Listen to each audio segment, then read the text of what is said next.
The sun hung heavy over the emerald meadow, casting long, sharp shadows from the forest line. 3 bullocks, one black, one brown, one white, grazed in a tight, locked circle. Their horns faced outward, a living fortress of muscle and bone that turned with the sun. Every movement was synchronized. Their hooves struck the earth in a single rhythmic beat. 50 yards away, in the tall, dry grass, the lion crouched. Its tail twitched, a rhythmic pulse against the soil. The lion lunged. It was a blur of tawny motion, closing the distance in seconds. But the bullocks did not scatter. They pivoted as one, lowering their heads to form a wall of sharp, unyielding points. The lion skidded to a halt. It retreated, panting, its chest heaving under the heat. The bullocks did not break their formation. The lion watched the sun dip toward the horizon, its golden eyes narrowing. Brute force had failed. The wall of horns was too solid. It waited for the light to stretch long across the grass before it rose and crept toward the edge of the herd. The black bullock had drifted slightly, its head turned toward the distant trees. The lion moved with silent, fluid precision, belly low to the ground. It reached the bullock, pressing its muzzle close to the animal's ear. "Your companions whisper that you are the weakest," the lion murmured, its voice a smooth, calculated rasp. "They plan to leave you behind when the winter comes." The black bullock froze. It did not move or stomp its hooves. It simply turned its head, eyes darting toward the brown and white bullocks. They were chewing grass, oblivious, but to the black bullock, their movements now seemed deliberate, cold, and distant. The seed of doubt took hold. The black bullock stepped back, breaking the tight circle. The brown and white bullocks stopped chewing. They looked at the black bullock, then at each other, their ears flicking in confusion. The silence between them grew heavy. The next morning, the black bullock refused to graze in the circle. It did not wait for the others to move.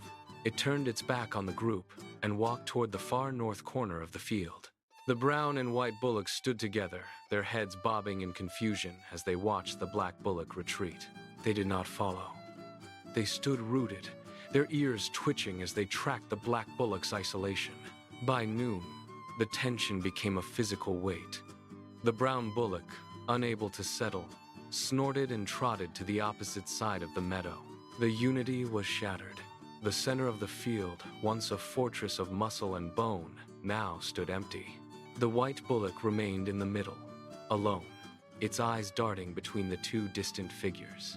It turned its head, searching for the rhythm of the herd, but found only silence.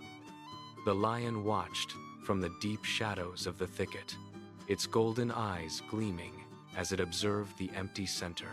The lion waited until the brown bullock drifted near the edge of the thicket, its muscles coiled, tension snapping tight beneath its tawny hide.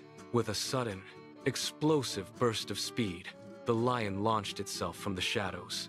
The ground erupted behind its paws as it closed the distance in seconds. The brown bullock sensed the movement and pivoted, its hooves churning the dry earth as it turned to call for help. It looked toward the center of the meadow, but the white and black bullocks were too far away, their heads down, grazing in complete isolation.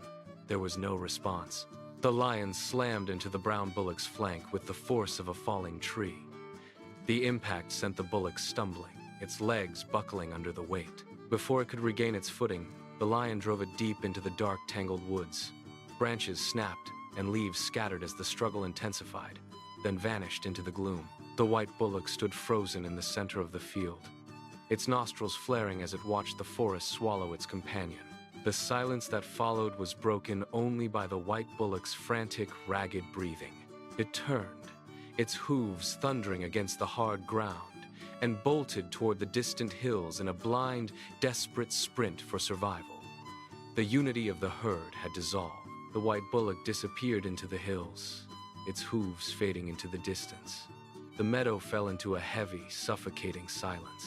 The black bullock stood alone in the tall grass, its body trembling as it watched the empty path where its companions had once stood. It tried to call out, but its throat tightened, and no sound escaped. From the dark edge of the woods, the lion emerged. Its fur was matted with burrs and stained with the remnants of the hunt. It did not crouch. It walked openly across the grass, its pace slow and rhythmic. The black bullock tracked the movement, its eyes wide, its legs locked in place. The lion stopped 10 feet away. The lion leaned forward, its head low, and its shadow stretched across the grass, slowly covering the black bullock.